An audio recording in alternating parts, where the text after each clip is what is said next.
I'm a certified terminal case of laziness. For me, even just getting up to grab something feels like torture. The fridge is a mere 5 meters away, yet I'd rather starve to death than lift a finger to get food, even if I'm whole dingy, even avoided the most basic actions required for survival. A sausage in my hand, if I can't twist the cap open, I'll just put it right back where it came from. Once upon a time, I thought being unwilling to put in any effort was a blessing. Then one day, a commercial for lazy guy ropes popped up on TV. For just 99, a single pull would send sausages and beer straight to my mouth. My eyes lit up, and I rushed to place an order. Before I could even finish dialing the confirmation call, the doorbell rang. A worker walked in with the ropes and started installing them right away. The dusty rope stretched across the middle of my living room. It didn't look pretty at all, but when I pulled it for the first time, the mechanism kicked into gear. Sausages peeled themselves automatically, beer bottles uncapped with a click. All I had to do was open my mouth. I could indulge my laziness effortlessly. Life had never felt this cozy. Little did I realize, that rope was more than just a tool, it was nothing but a drug. It tricked me into giving up my most basic freedom. The lazier I got, the more dependent I became. I started to believe I could have everything without lifting a finger. Just then, I stared at the empty beer bottle in my hand. Too lazy even to stand up and toss it in the trash can. Right on cue, the TV commercial came on again. Too lazy to take out the trash. Hang another rope and the trash can will come to you automatically.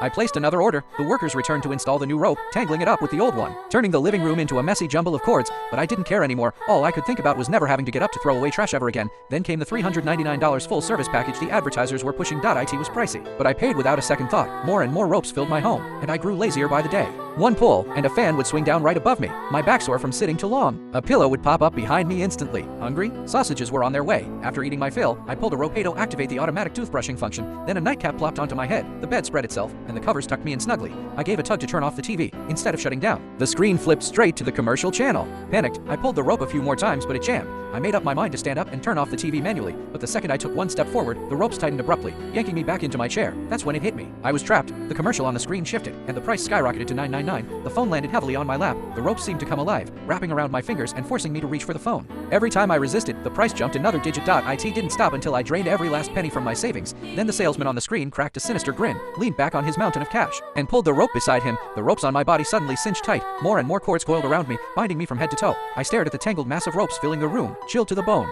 They had once brought me convenience, now they were my prison. The ease that had once satisfied me was now suffocating me. I struggled with all my might, but my body, unused to movement for so long, was too weak to fight back. In the end, the ropes strangled me to death. I finally understood. I wasn't killed by the ropes, I was killed by my own laziness. As my soul drifted out the window, I saw countless others just like me, all wrapped up in a dense web of ropes on every TV screen. The lazy guy rope commercial was still playing on a loop. Turns out everyone who wanted to live a life of zero effort had fallen into the exact same trap.